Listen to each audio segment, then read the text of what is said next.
targeted companies in geographic markets.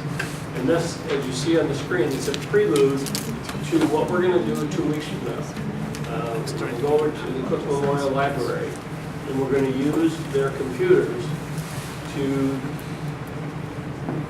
play with, understand how to develop databases of targeted companies. This is probably one of the least practiced skills in finding a job. I would suggest to you that it is a very critical skill. It's never too late to do this, and so tonight what we're going to do is we're going to give you the framework of what you want to know before you go over to the library and really get some hands-on experience. Now, while we're there, I think they'll have a little presentation as well. Yes, Mary Andrews was the one. Very good. So Bill will be your point person that night. And typically we go in the basement or downstairs. And have a meeting there, and then you come back upstairs, and the bank of computers should be relatively free. So I really, really encourage you, and I'm professionally saying this to you, do this exercise. It really, really is important. I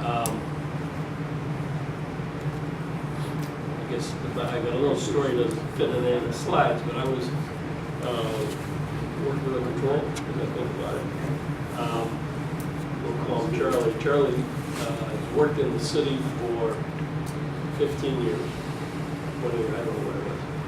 He said, John, he said, I'm sick and tired of taking the train every day to the city and come home. He said, I've had it. I said, you'll stay in finance? Is that fun? He said, yeah. I said, well, what's your targeted market? He says, I don't want to travel any more than 10 miles from home. He's living in Schaumburg. I said, Schaumburg, zip code, 10 miles. I said, no, that's a pretty small market. I said, in the beginning, I don't care. I don't want to commute anymore. So, you know, that person's the captain of the team, and I'm there to coach him. So I said, all right, why don't you check it out? He didn't do any of this. And he found that for the type of job he wanted, and for the size of company he wanted to work for, and I'm making this up because it's been a couple years, but it was something like around Schaumburg, 5 or 6 companies. And as he kept gently reminding him, you know, you're relying on 5 or 6 companies to replace the job that you just left. I said, you know, the odds are pretty small. And he tried and tried and tried. Finally he came back and he said, you know what, I do have to change the geographic boundaries. And he ended up going back into Chicago and doing a very nice job. I also had another person who did not do this and went on through her job search for probably 2 months and wasn't having success. And I said, well, let's sit down and let me, again, explain to you what targeted companies are, targeted markets and how many companies. And again, where she wanted to work, the circle around her zip code was so small, there weren't enough companies. So that's probably why you're having some difficulty. So I guess I will talk a little bit about that. But the moral of the story is you got to have a number of companies to look at. If you're going to rely on 5 companies that meet your criteria, that could set us up for some frustration. So this is a pretty important conversation tonight.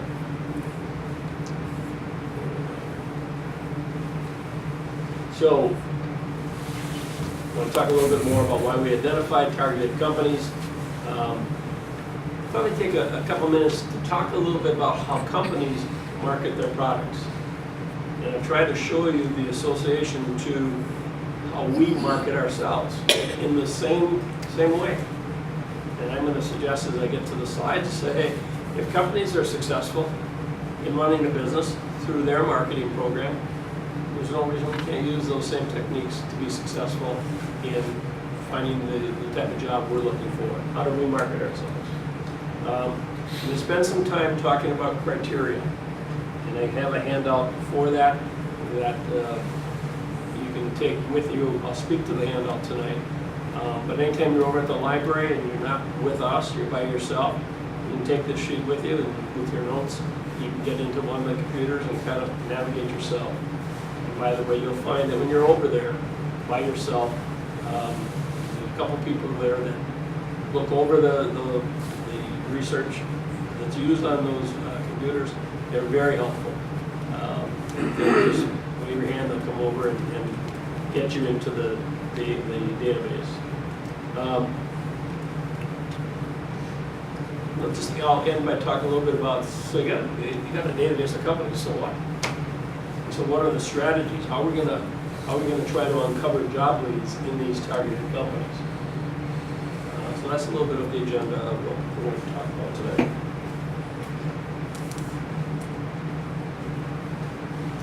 So what is a targeted company? It's a company that meets your needs.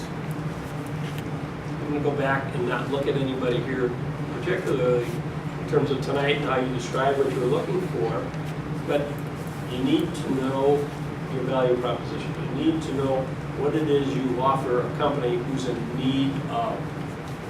So you want to align yourself with the company's needs. You don't know who that company is, so you could become a targeted company. Obviously, it's a company that potentially can use what you offer. We talk about transferable skills. It is possible to move from one industry to another industry because we have transferable skills. We want to, I'm really intrigued. I was in healthcare, and I'm really intrigued in medical instruments or whatever. It's not exactly what I was doing over here in healthcare, but it's somewhat related to healthcare. I have transferable skills, so maybe you want to explore that in a little bit of different type of industry to be a targeted company. A targeted company, it's a company where you don't know anyone in that company. Think a little bit of what I just said. A targeted company is a company that employs no one that you know. Why do I say that? Because if you knew somebody, you'd be networking. So again,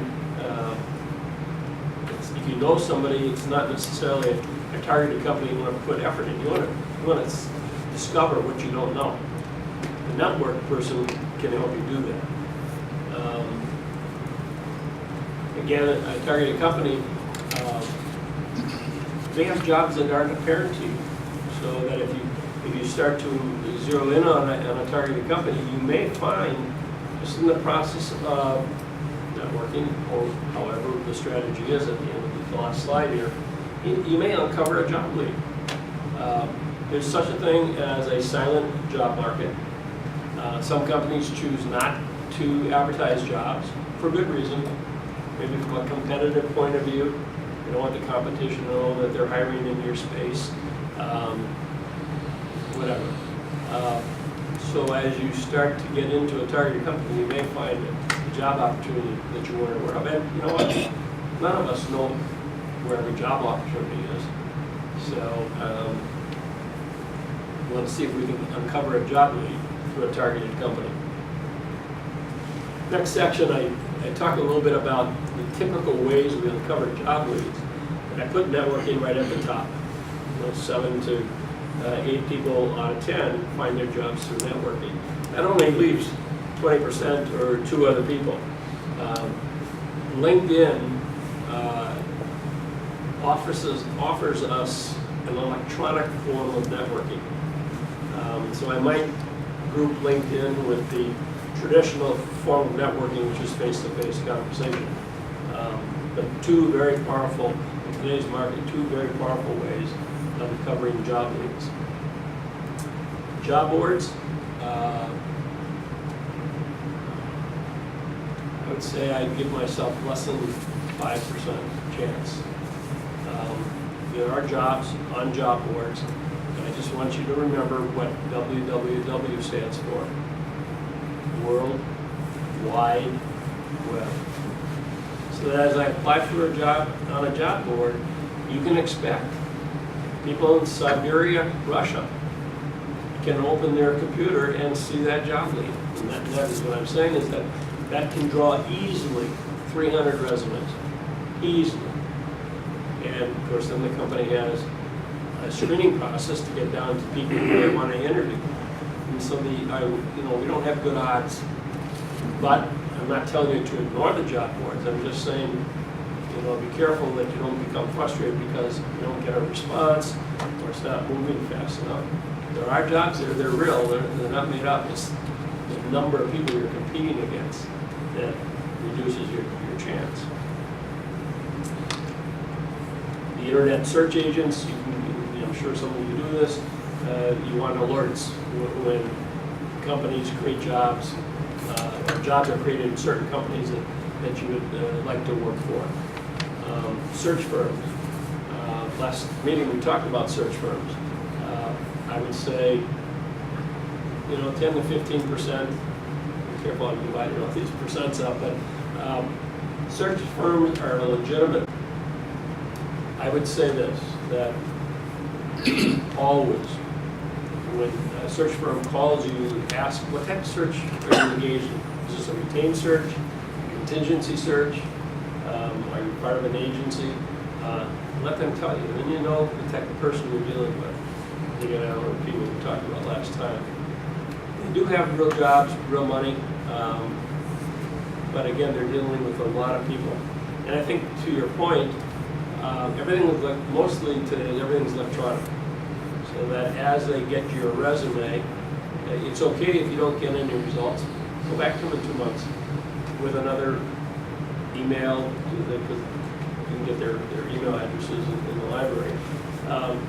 Send them another quote cover letter inside your email with the resume, an updated resume. Nobody's going to book it. They're just going to put it in the electronic file. So I would say revisit search firms about once every 2 months. Don't hammer a search firm the day after you send it or the week after you send it.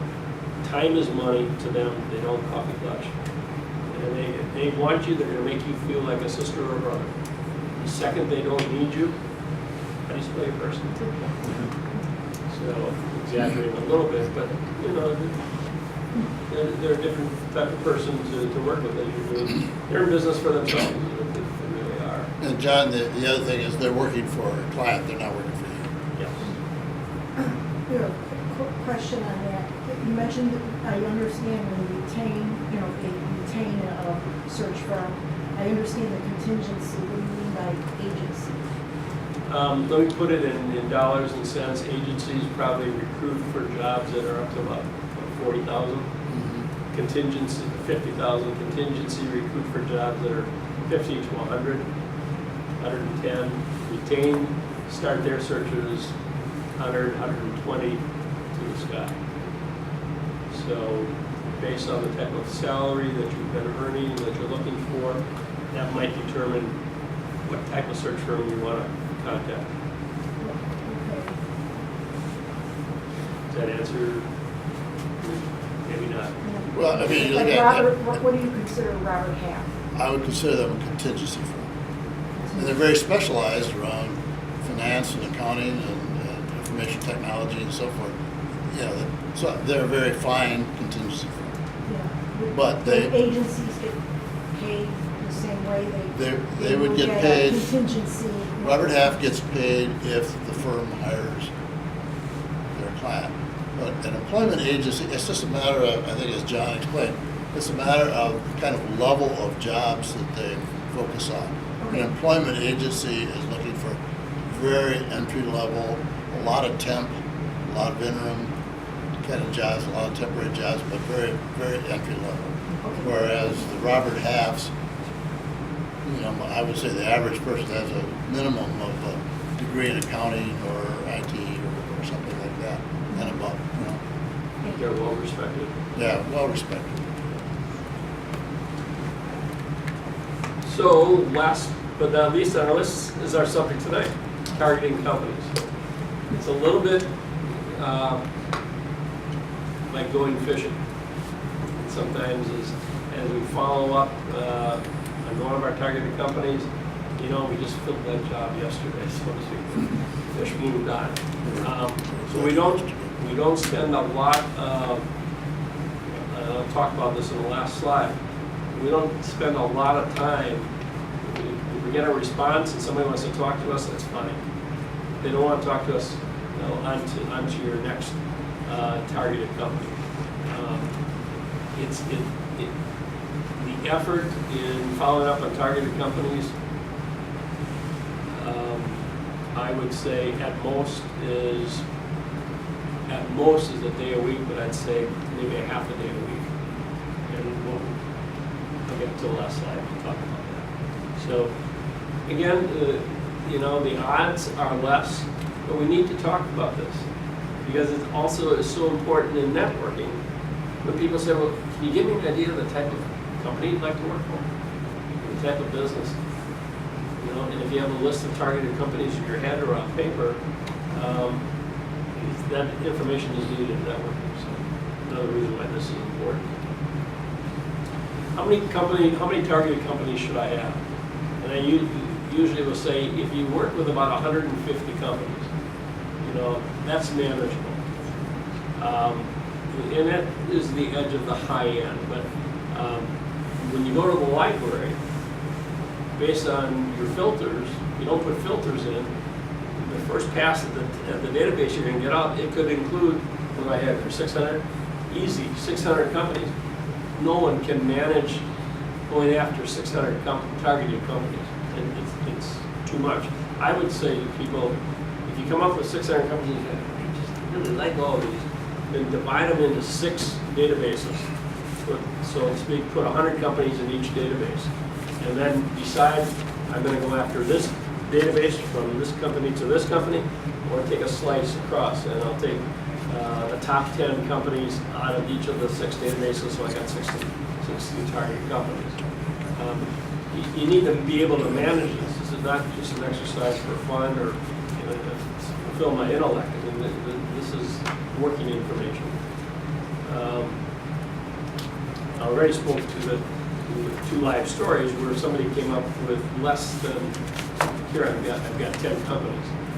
If you come up with 10 companies as a result of going into the computers and looking at the data, you got to go back and change your criteria and change your filters. I'll try to guide you a little bit tonight on how to do that. Any other question before we move to the next slide? So let's talk a little bit about business. Now, they've got a marketing function in business. Their target market is a group of customers. Does that make sense? I mean, I do believe that Starbucks has got a targeted market, and they aim their marketing effort towards that targeted market. And ultimately, as I'm targeted, their merchandise appeals to me, and so I stop by and once in a while get a cup of Starbucks coffee. They achieved what they were trying to do in their marketing effort. Anybody disagree with that? Or see it different?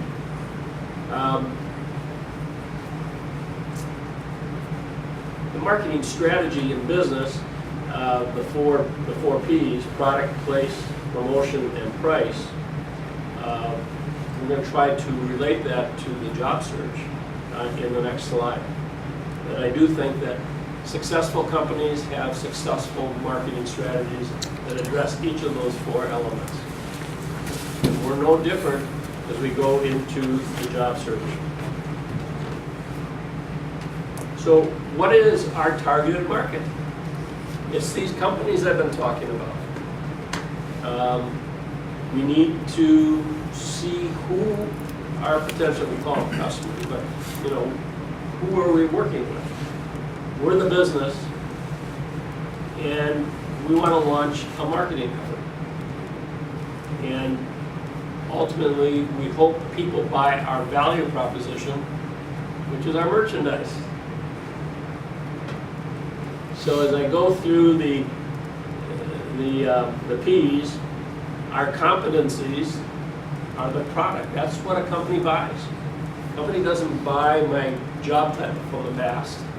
The company doesn't buy the fact that I've had, 10 years of experience in, we talked about healthcare tonight. What they buy are our competencies. And again, not talk a lot about that tonight, but the competencies allow us to complete a job responsibility. We have to know something, that's a competency. To do, we have a skill, that's a competency. Some of us have leadership involved in our job, that's a competency. Companies pay for us to perform, and we perform not on the results, but we perform on being able to perform in our competencies. And again, spent a lot of time on that already, but that's our product. Our targeted markets is a place. Where do we want to work? The resume represents our promotional ad, and promotions are in business, or whether it's the media and TV or the print media, whatever. Our print media is our resume, and then the price that's associated with companies. Am I going to pay this amount for this purchase? That's the compensation that we're looking for. And so there's really a correlation between a successful marketing strategy in business and a successful marketing strategy in looking for a job. And tonight we're going to talk about location, the target markets, and the geographic markets and where these companies are located. So I'm just suggesting to you that this is a worthwhile exercise. Some of the big storefronts are having some trouble. But, how long has Macy's been around? How long are some of the other retailers been around? They've been around because they've had successful marketing strategy. When should we start developing our marketing strategy, which includes these targeted markets? I would say sooner rather than later. Certainly while you're developing your resume, which is focusing on your competencies, you're starting to think, where am I going to sell these competencies? To what company?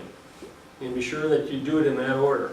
You get a fix on what your competencies are, and then you take a look at what type of companies would want to buy your competencies in that order. In our experiences, once in a while we'll ask the question in the beginning, so what is it you want to do? I want to do something different. Now, Dan and I have kind of learned that what they're really saying, so in my corporate life, Dan's corporate life is human resources, what they're saying is, oh no, I want to stay in human resources, what you want to do. I just want to get out of this healthcare, to get into banking, or to get into, when they say something different, they're talking about the different types of employers. But that's secondary. Primary is your competencies. So as you're developing your resume, you're ready to advertise your competencies, you should be thinking about then, where is it I want to work? What's the traffic market in Asheville? So relocation enters into a sense of urgency to figure that all out, and of course to get the right fit. So, when do we start this? Each of you, I've seen, you just started, but I've seen some of you for a couple meetings. You should be into this and be thinking a little bit about, what is my targeted market? Okay with that? Any comments? How do we create databases of targeted companies? Tonight we're going to talk about the A to Z database at the Cook Memorial Library. I believe Dan and I would concur that this is a very, very good database. It's in our company we use OneSource. We do too, it's not as good. I would say that A to Z is probably better Yep. than OneSource. So you're dealing with a quality software over there, which I'm going to try to show you. You can go to Cranes Chicago. Anybody ever read Cranes Chicago? Every month or every other month, they have the top companies in particular industries, whatever. 1 month it may be the top manufacturing companies, the top publicly held companies, the top privately held companies, the top recruiters, the top, and you don't have to wait for that publication to come out. You can go to the library and you can do some real quick research and you can get all their top lists for the last 12 months. You want to stay in the Chicago area. Take a look at the criteria that you're looking at. And if you don't want to use a computer, maybe develop your list from the Cranes list. Another thing about the Cranes list is it lists them not only in what they do and everything and the contact information, but it lists them by size. From the, and they're usually called the top 100, the top 150, private companies, public companies, companies in philanthropy, and that type of thing. So if some people will say, I'm tired of the $5 billion company culture, I want to get into a smaller company where I could be, there's more camaraderie, there's a better culture. And you can start at the bottom and go up from the bottom of the smallest companies to the medium-sized companies, and you're in the right spot, you're in the right targeted area. It's current information. I mean, they and update these every year, I think. Cook Library, just ask for the Crane Chicago book of lists. So it's another way to develop a targeted list of companies. Next to speak to newspapers. The Chicago newspapers, it could be, the Tribune or the Sun-Times or whatever newspaper, and I also talk about the Wall Street Journal. Most of us, I'll speak for myself, when I pick up a newspaper, I want to read. The headline usually is what catches my eye first. Do I want to read this article? And then I read the first paragraph and say, yeah, I got to learn more about this. Wasties don't leave, I got an article here for you. Create another dimension to your reading in the business sections of newspapers and or the Wall Street Journal. Anytime a company is mentioned in these newspapers, ask yourself, would I like to work there? Most of the time we just pick up the paper and say, oh, that's interesting, blah, blah, blah. Ask yourself, would I like to work there? Maybe you add it to your list of targeted companies. Now, you may want to do some research on that, but, I didn't know about that company. Maybe a company that's new in the marketplace. So the newspapers, the business sections, Wall Street Journal's all over the place, very rich in information about companies that maybe I'd like to work for. Again, we're going to have to do a little research after we read the article. That's what we're getting to here in just a few minutes. Trade associations, finance, FENG, F-E-N-G, financial executives downtown, human resources, HERMAC, SHRM, marketing, quickly, there's an association in Chicago for marketing executives. I think there's an association for IT. But these professional associations, in addition to having monthly meetings, yearly meetings, whatever, they usually have job boards in your field of expertise. And if a company is looking for somebody in finance, they may go to that association and say, we'd like to post a job. Well, it is pretty focused. It's going to be a finance job, and it's going to be pretty easy to see what level is there in terms of what you're looking for. So if what you do has an association in Chicago, now you're not employed right now. Most of the time you need an annual fee, but many of these offer you it's a reduced fee, I can't think of the word, for people who aren't working. Not prorated. Pardon? Not prorated. No, but it's, whatever it is, it's a reduced fee, and you have access to their job boards, and you probably can get invited to some of the meetings. But, a good place to discover targeted companies, especially companies that, in this case, human resources, You get to analyze their human HR practices as you get involved there. But more importantly, are there job boards? Those can be targeted companies. And by the way,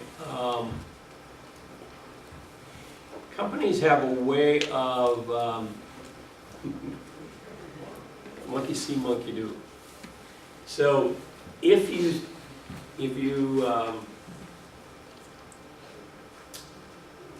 is it McDonald's that's hiring a lot of people right now? If you find a company that's hiring a lot of people, and they're a leader in their industry, I would tell you to look at their competition, because they're going to do the same thing that their competitors are doing, to keep up with them. So as you're, again, reading your newspapers and you see companies that are hiring, not only that company could be a targeted company for you, but it also could be their competitors that are trying to keep up with the Joneses, so to speak. And finally, I think a lot of people, maybe including myself, I don't mention this enough, but our chambers of commerce in our different cities have a list of, you work in Libertyville, they have a list of every company in Libertyville. Now you got to sort that out and do a little bit of research. But we're trying to show here in this slide that there's a lot of different ways to research and identify targeted companies. We are going to suggest that using electronics and the computer is probably the easiest and quickest way to do it, and that's why we're focusing the rest of tonight on this. But just wanted to mention too, there are other ways of finding a targeted company. Any comment or reaction to that? John, can I just add Yeah. another one? It's not apropos the targeting aspect of your presentation, but also include alumni associations. If you're a graduate of DePaul, Loyola, Chicago, Northwestern, Illinois, make sure that you talk to their career center, and there's usually an alumni coordinator. And the reason is, it's the halo effect. If you went to Illinois and an Illinois a company, maybe an HR person went to Illinois, he places a job with the Alumni Association, you get a leg up on the competition a little bit, because people like to hire people like them, right? She went to Illinois, you went to Illinois, you must be great, right? You are.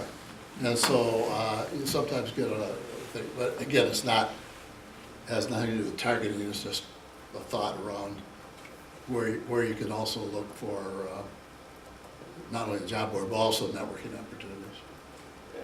What you say also reminds me then of the placement office. Yeah, that's what I mean, the career placement office, But like Northwestern. yeah. I mean, we went to Northwestern and got an MBA from Northwestern. They have a full-time role there looking for Northwestern alumni to fit jobs that companies are siphoning in to Northwestern. Right, and same thing with DePaul, Loyola, and other schools, Northern, other schools as well. So I mean, and by being an alumnus, you just get a leg up. That's all. True story. Preferred application. True story, I was working with someone who came to me one day, and some of you have heard this maybe. She said, you're not going to see me for a couple of weeks.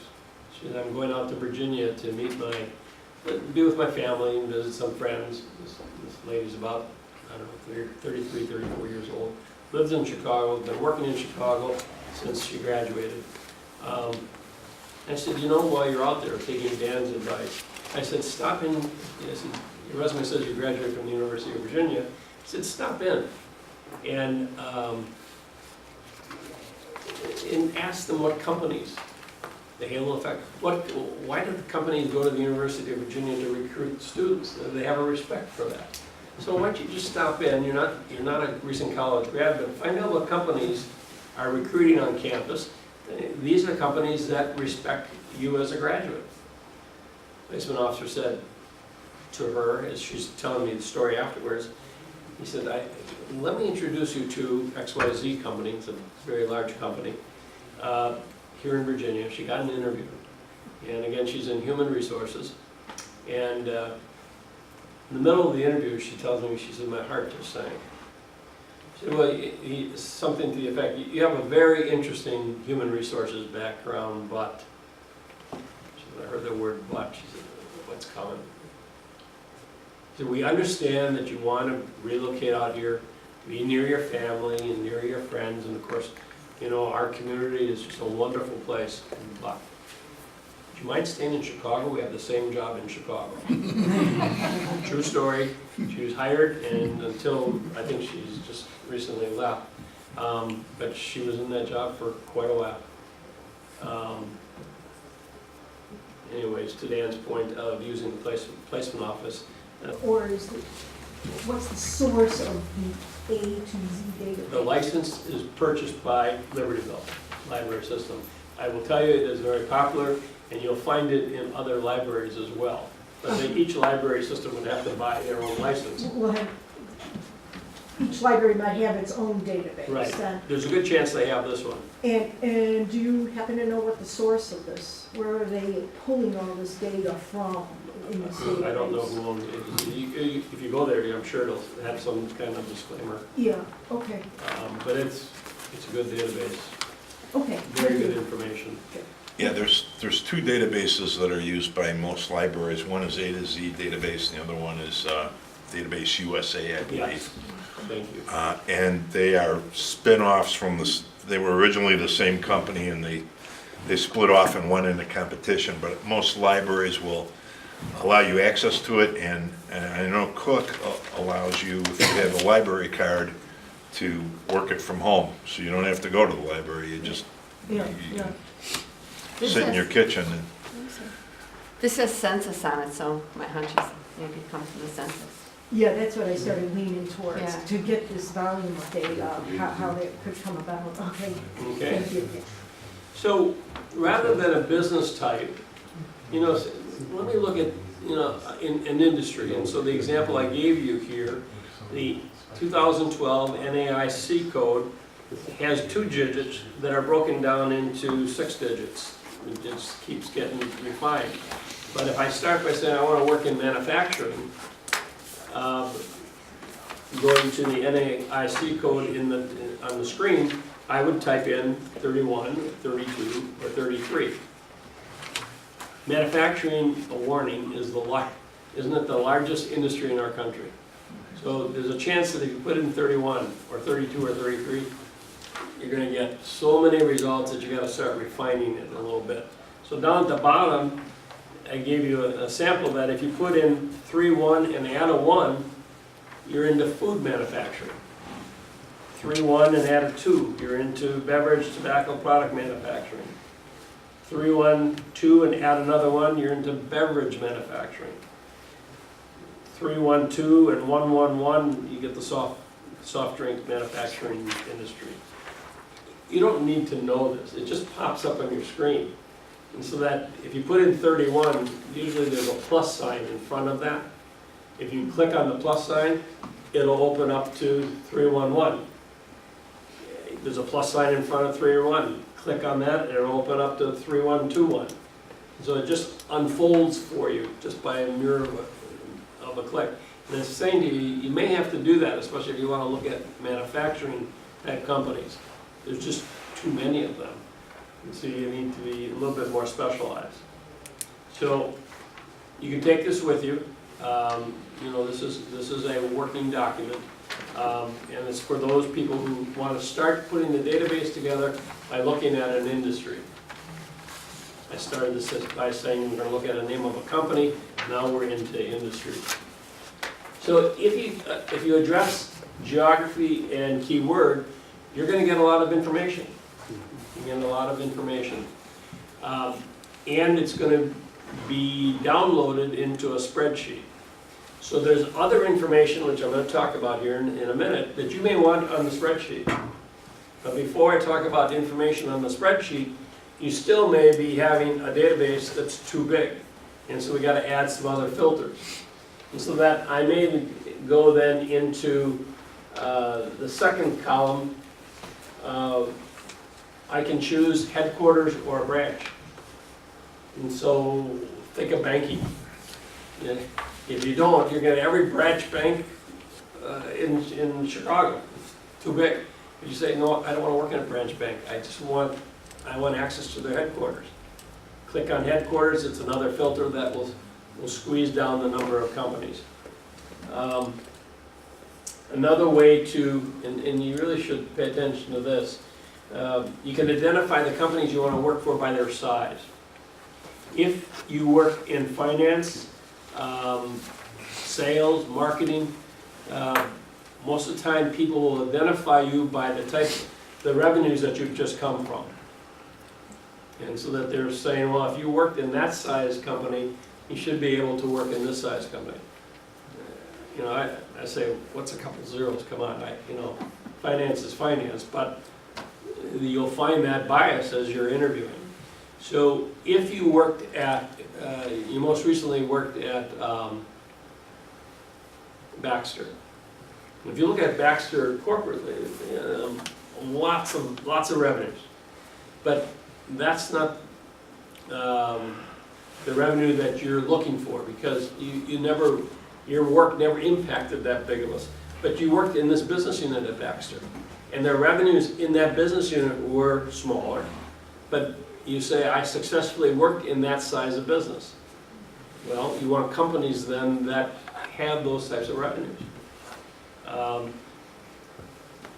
Again, I'm a believer in transferable skills. I mean, come on, if it has a couple more zeros, so what? But having said that, if I'm coming from a company that has 6 zeros and I apply for a job whose revenues are 3 zeros, the perception is I'm overqualified. We're too small of a company. There is that bias out there. I come from a company that has 10 zeros, and my God, here's an ideal job. The company's got 20 zeros behind this number. I go in and apply for that, and they're going to say I'm underqualified. You've never worked in this large of a company. So don't get frustrated with that. There are a lot of companies, if you just give yourself a range, there's a lot of companies that have revenues similar to where you come from. But that's just an insight why you'd want to use this database to get companies that fit your profile. And again, if you're in HR, number of employees is the filter that's important there. Do you have any strategies in terms of going up or down the range of revenues? I would say, if you've worked in Dan, help me here, if you worked in a $50 million company, I'd say you certainly can look at a $100 million company. If you worked at a $1 billion company, you certainly could look at a $2 billion company, but maybe not a $20 billion company. It'd be somewhat reasonable. I'm finding the opposite. I mean, I've worked in very large companies, and jobs are very similar, but the revenues are much smaller. Maybe it's a division, and I think they get their bias is that, well, you work in all those big companies, it's going to be not too much for you, but the job is interesting, the products are interesting, the market is the same. So I'm just thinking of what's a good strategy to kind of overcome that bias. You have to have a very good rebuttal. You have to anticipate the question, overqualified, underqualified issue, that bias. You have to have a good rebuttal going in, and I mean, the overqualified one is thank you for acknowledging that I'm fully qualified. Now let's talk further. So I mean, that's a different subject for a different day, but all John is trying to, I think, illustrate is there are certain biases built into this, regardless of the databases and so forth, that if you're a small company person, it may be hard for someone to adjust in a large company culture where there's a lot of committees and decision-making is diluted and so forth, where you've been used to making decisions. You might not be happy here, That's the conclusion. And, but be prepared to have a rebuttal against that if you feel that that's not the case. I can personalize that, Dan. In my first corporate job, we had a lot of, it was retailing. So we were in the Midwest, we had a lot of employees. And I felt I was ready to be a VP. I had been a director, or senior director, whatever it was. And so that I had a two-pronged strategy. Is I would continue to work as, say, a senior director in this large company. But I really am willing to work in a smaller company to get my vice president role. And I see that in finance. People that are controllers have aspirations to be a CFO. They've never been one before. So maybe they look at the large revenues to continue in a controller role, but maybe say, hey, you know what, to get my foot in the door as a CFO, I'm willing to work in a smaller company. So you, a dual strategy. Yep. Makes sense. Thank you. Okay.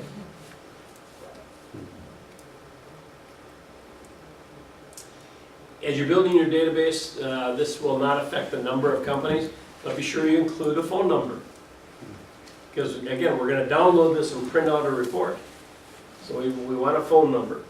Ownership, and this is all, personal, women-owned. You can look at private companies, you can look at publicly held companies, small businesses, franchises. This will narrow the number of companies in your database from the beginning. And then there's other ways of filtering.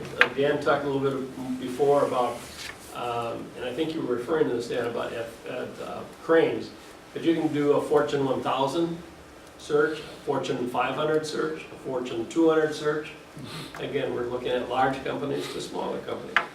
So these are all filters that you can build in to identify the companies that you want to work for. Making sense? So what I would encourage each of you to do is study this before we go to the library.